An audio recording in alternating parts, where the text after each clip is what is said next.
আমি অন্তর্বর্তীকালীন সরকারকে উদাত্ত আহ্বান জানাবো, রাজনৈতিক দলগুলোর সঙ্গে সমন্বয় করে প্রয়োজনীয় রাষ্ট্র সংস্কারের কাজ সেরেই জাতীয় নির্বাচনের অঙ্গীকার জাতির সামনে আপনারা ব্যক্ত করবেন এবং সেই অঙ্গীকার পালনে আপনারা দায়িত্বপূর্ণ ভূমিকা পালন করে চলবেন।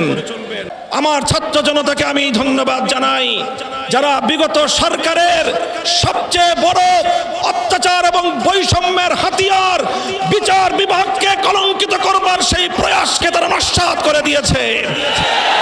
এই সঙ্গে বলতে চাই, যদি এই গণ অভ্যুত্থানের উদ্দেশ্যকে ব্যক্ত করবার জন্য পাল্টা কোনো প্রতিবিপ্লবের চেষ্টা চালানো হয়, ছাত্র জনতার সঙ্গে কাঁধে কাঁধ মিলিয়ে হেফাজতে ইসলামের সকল নেতা কর্মীরা রাজপথে প্রহরা বসাতে হবে।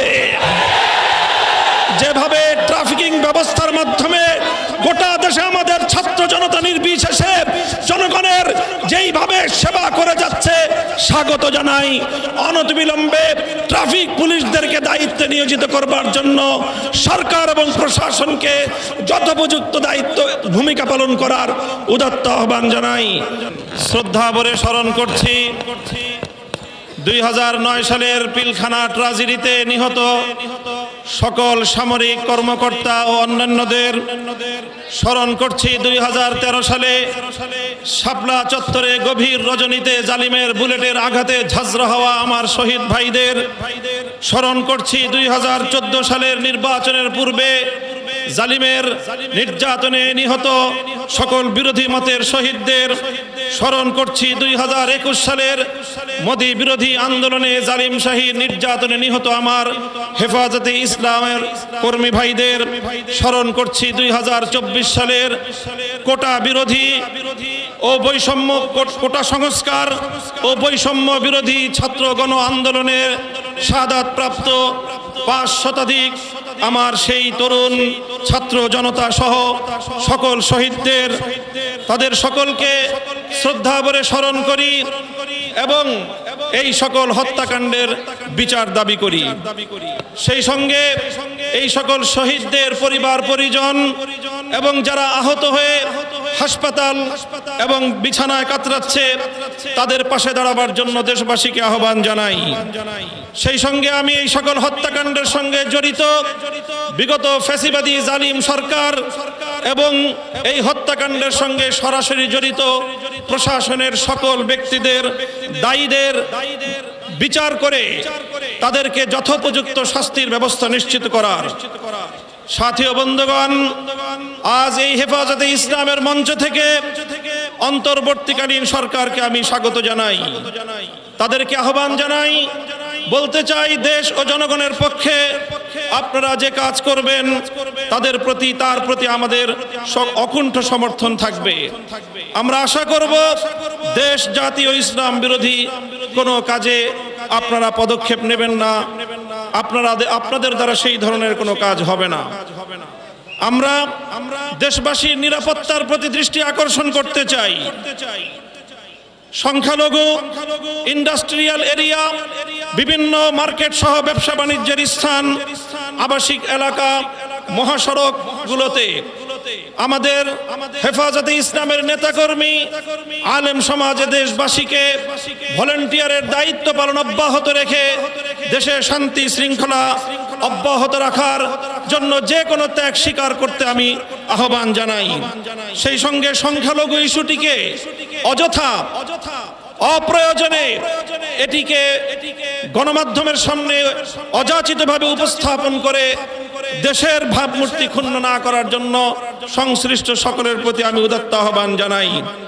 সেই সঙ্গে আমি আজ এই মঞ্চ থেকে স্মরণ করছি বাংলাদেশের লক্ষ কোটি প্রবাসী রেমিটেন্স যোদ্ধাদেরকে, যারা বাংলাদেশের অর্থনীতির মেরুদণ্ডকে সোজা রেখেছে, যাদের রেমিটেন্স যুদ্ধে ফ্যাসিবাদী সরকারের অর্থনীতির ভিত ধসে পড়েছিল।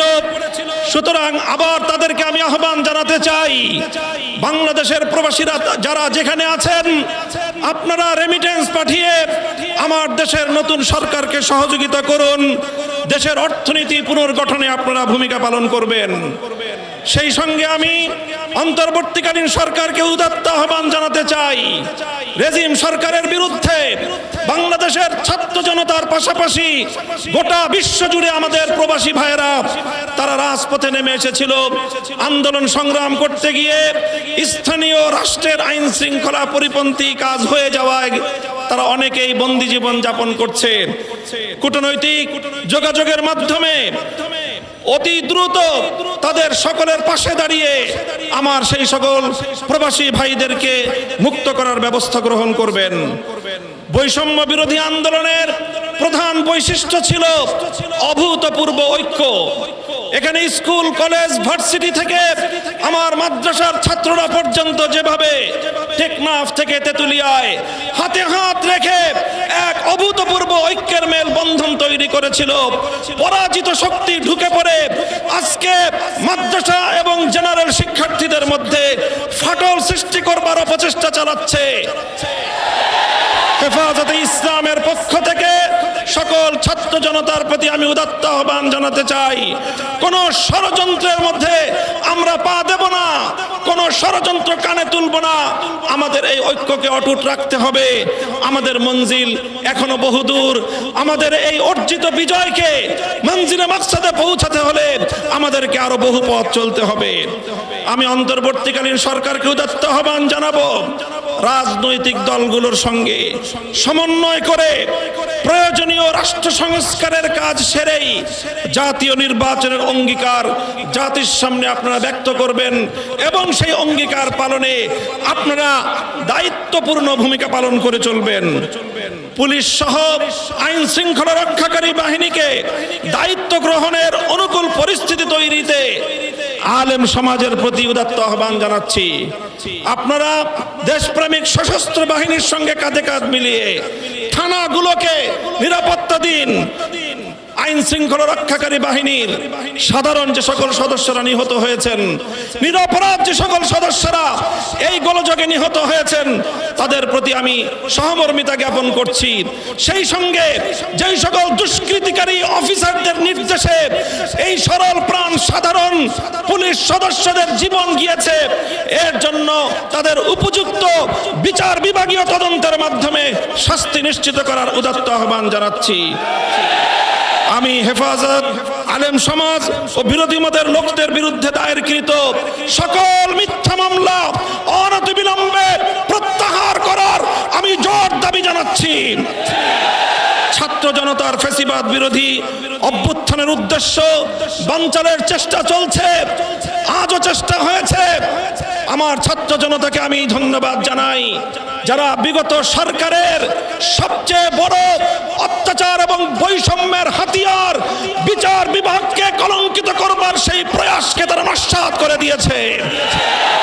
এই সঙ্গে বলতে চাই, যদি এই গণ অভ্যুত্থানের উদ্দেশ্যকে ব্যর্থ করবার জন্য পাল্টা কোনো প্রতিবিপ্লবের চেষ্টা চালানো হয়, ছাত্র জনতার সঙ্গে কাঁধে কাঁধ মিলিয়ে হেফাজতে ইসলামের সকল নেতা কর্মীরা রাজপথে প্রহরা বসাতে হবে। যেভাবে ট্রাফিকিং ব্যবস্থার মাধ্যমে গোটা দেশে আমাদের ছাত্র জনতা নির্বিশেষে জনগণের যেইভাবে সেবা করে যাচ্ছে, স্বাগত জানাই। অনতিবিলম্বে ট্রাফিক পুলিশদেরকে দায়িত্বে নিয়োজিত করবার জন্য সরকার এবং প্রশাসনকে যথোপযুক্ত দায়িত্ব ভূমিকা পালন করার উদাত্ত আহ্বান জানাই। সংগ্রামী সাথী ও বন্ধুগণ, হেফাজতে ইসলাম ছিল, হেফাজতে ইসলাম আছে। আগামী দিনের জাতির যে কোনো ক্রান্তিকালে ইসলামের যে কোনো প্রয়োজনে রক্ত দেওয়ার জন্য আবার শাপলা চত্বরে যেতে আমরা প্রস্তুত থাকবো। তো স্বাধীনতা রক্ষার জন্য যুদ্ধে যেতে আমরা প্রস্তুত থাকবো। তো যে কোনো অপশক্তিকে বুকের রক্ত দিয়ে রুখে দেওয়ার জন্য প্রস্তুত থাকবে। তো নাসরুম মিনাল্লাহি ওয়া ফাতহুন করিব। আসসালামু আলাইকুম ওয়া রাহমাতুল্লাহ।